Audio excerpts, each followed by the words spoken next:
High, আমি রূপসা। কেমন আছো তোমরা সবাই?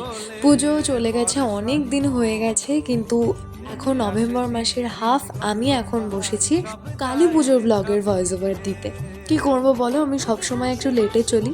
সত্যি বলতে কালী পুজো আর জগদ্ধাত্রী পুজোর মাঝের গ্যাপটা ভীষণ কম, আর আমি না তাড়াহুড়ো করে কোনো কাজ করতে পারি না। আমি একটু হাতে টাইম নিয়েই কাজ করি সবসময়, সেই জন্য এই ভিডিওগুলো ফেলে রেখেছিলাম। এখন টাইম পেয়েছি, এখন কোনো কাজ নেই, এখন একদম ফাঁকা, সেই জন্য এই ভিডিওগুলোর ভয়েস ওভার দিতে বসে গেছি। সে যাই হোক, কালী পুজোর পরের দিন আমরা দুজন মিলে চলে গেছিলাম নৈহাটির বড়মা দর্শন করতে। প্রায় 2-3 বছর মতন গ্যাপ পড়ে গেছে, বড়মা দর্শন আমরা করতে পারিনি। বড়মা দর্শন করতে পারিনি মানে কালী পুজোর সময় যাওয়া হয়নি, এমনিতে গেছিলাম। মন্দিরের বড়মা দর্শন করেছি, কিন্তু কালী পুজোর টাইমের বড়মা দর্শন করতে অনেক দিন পর গেলাম। সেই দিনটা এতটা গরম পড়েছিল, যাতে এই রোদ গরমটা না পেতে হয় সেই জন্য আমরা প্রায় বাড়ি থেকে 5:30টার আগে বেরিয়েছিলাম। তার সত্ত্বেও ওখানে গিয়ে ভীষণ রোদ পেতে হয়েছে।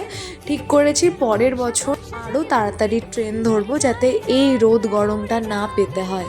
আর এবছর ঠাকুর দেখতে গেলে অনেকটা ঘুরে ঘুরে লাইন দিয়ে ঠাকুর দেখতে হয়েছে, এই জিনিসটা একটা ছিল। কিন্তু সে যাই হোক না কেন, বড় মাকে খুব একটা খারাপভাবে দর্শন করেছি তা বলবো না। অন্যদের তুলনায় হয়তো কিছুটা টাইম বেশি নিয়েই দর্শন করেছি। যেটা আমাদের মেন উদ্দেশ্য ছিল সেটা ভীষণ ভালোভাবে হয়েছে, এতেই শান্তি। জয় বড় মা।